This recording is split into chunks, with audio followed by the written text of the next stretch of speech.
and a very warm welcome on this quite chilly Wendover morning. And welcome to the first part in our 4-part Advent series on prophetic courage. As Sally mentioned earlier, we're taking our lead from the life of prophetic courage lived by John the Baptist. As we heard in our gospel reading, John was the one preparing the way for the Lord. He spoke out fearlessly, challenging corruption, immorality, and injustice. We are told that his appearance and his way of life, speaking from the wilderness, the very margins of society, caused many to take notice of what he was saying and turn their lives around, repenting of their sins and going to him for baptism in the River Jordan.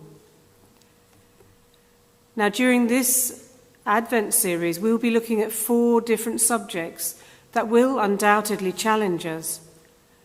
We'll be asked to think about how we react to certain situations. Our ability to demonstrate how we truly live out our faith will be questioned. So, Lord, as we travel through this time of Advent, we ask that you help us to understand what you want our response to these challenges to be, and assist us to find our own ways to react to these challenges. We ask this in your name. Amen. Today's Advent series subject is Welcome the Stranger.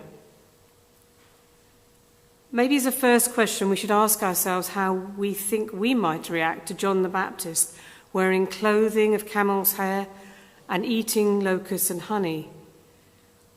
His appearance would have been strange to anyone living in a town, even back then. Though perhaps we have lost that tradition of holy men or women living in the wild and dedicating their lives to God. It is possible to see them again in other countries like India, but not here. And perhaps we've also lost that tradition common in many Middle Eastern countries of welcoming a stranger, where a family would lose face if they didn't treat a stranger kindly. And this is referenced in our reading from Deuteronomy that Deborah read. In this passage, the Jewish people are told that God defends the cause of the fatherless and the widow and loves the foreigner residing among you, giving them food and clothing. And they are specifically asked to love those who are foreigners, for you yourselves were foreigners in Egypt. And we're also reminded of this theme throughout the New Testament.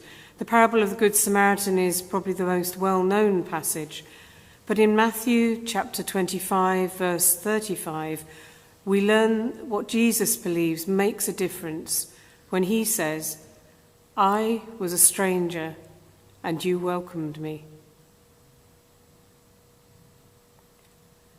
Jesus challenges us to love the stranger, to reach out across the barriers of difference, of language and culture, of religion and colour. This reaching out to the stranger is an act of prophetic courage in our increasingly fearful world. To reach out and positively welcome a stranger appears to us to be reckless, given that strangers are often portrayed in the media as suspicious and potentially dangerous. And we can see this if we turn to the definition of a stranger. In dictionaries, the Cambridge Dictionary defines a stranger as follows: someone you do not know. And it gives 2 examples. My mother always warned me not to talk to strangers. Now, this first definition plays into that fear of the stranger that is common nowadays.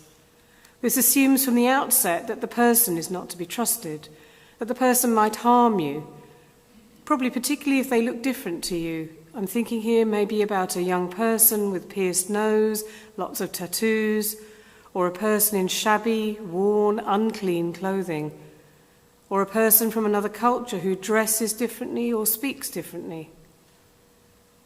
But there is also another second meaning given in the dictionary, the person you don't know yet, as in, I'd never met anyone at the party before, they were complete strangers. Now, this is a different meaning, the idea that people at a particular event are to be trusted, even though you do not know them. You trust that the person inviting them will have checked them out, so the only thing left is to get to know them. But the only person that truly knows the stranger is God. Only He knows the stranger, truly knows their hearts and their intent towards another person. So what does this ask of us? To follow John's prophetic courage and open up a conversation to get to know the stranger. Maybe we should think about times when we have been a stranger ourselves. What did we experience of others? I can recall a time many, many years ago when my husband and I were walking around a market in Turkey in a very small town. And one minute he was there beside me, walking with me, and the next he'd vanished. And he was walking down a side alley, following two young men. And my immediate reaction was to be suspicious about their intentions because we didn't know them. But when I went round that corner and found him, they were all sitting around a table, sharing a soft drink and talking about football. And I felt very stupid to have questioned their motives. And it is that fear of ours that gets in the way.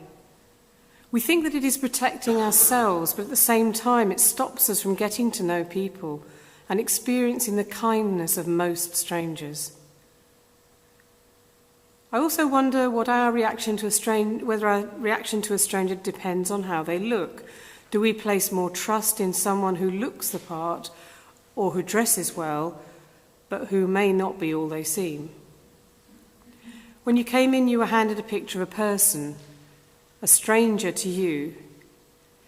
If you get it out now and just take a couple of minutes to look at it, and think about meeting this individual and what your reaction might be. John's prophetic courage challenges us to think again about how we treat a stranger. So let's break for about 10 minutes in total to talk to each other about this point. In the first 5 minutes, if you could turn to a couple of people near to you and talk about whether you've experienced being a stranger or how you feel when meeting a stranger. If I give you 5 minutes. I can see that there have been some great conversations going on between you all. And I wonder whether you would feel differently if you knew that your stranger is or had been homeless. And in amongst these pictures are 8 such people. And I'd like to also then ask you to think in groups about what you might be able to do to change how you view strangers. What actions could you take in this coming Advent period and into next year? And while you chat around that, I'll come and collect the pictures of the strangers back off you, if I may, because I need them for the 10:45. I wasn't going to cut out 100. So, thank you.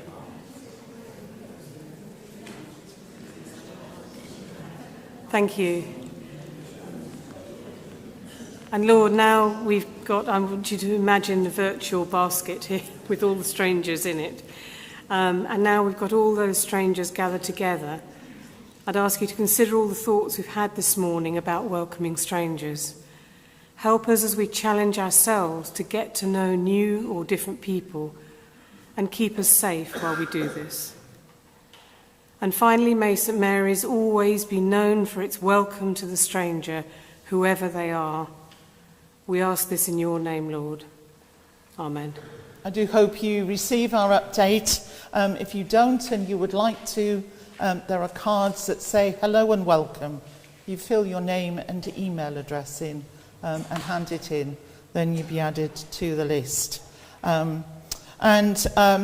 It feels like there's been lots of change in the sort of hierarchy of our diocese. Last week, Bishop Stephen announced his retirement, and then we're very pleased to receive the announcement that we have a new Archdeacon of Buckingham, who is Casa Mevery, who at the moment is the Vicar of Hadnam.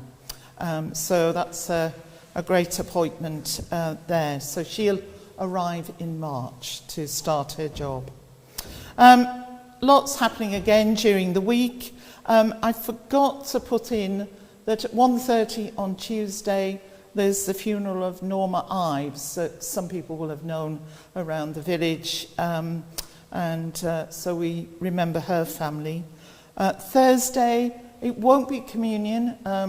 Paul and I are taking just a few days off, so David's going to lead morning prayer. Next Saturday is the Choral Society concert, which I gather is going to be quite wonderful. I know there's a couple of people here who sing with them. And then next week will be 8 o'clock, 9 o'clock, and then at 10:45 it'll be our worship with Chris Dingle. I'm trying to think. Ideas for books, if anybody wants to be reading a book through Advent. So, and then posters are up there as well on Advent, on the update about our carols by candlelight on the 21st and our Christmas services. So lots to be picking up there that's happening. Lord, give us courage to open our doors, to welcome the stranger we've not known before. Break through our fear with your kindness and grace. Help us see you in each unknown face. Teach us to love with a breath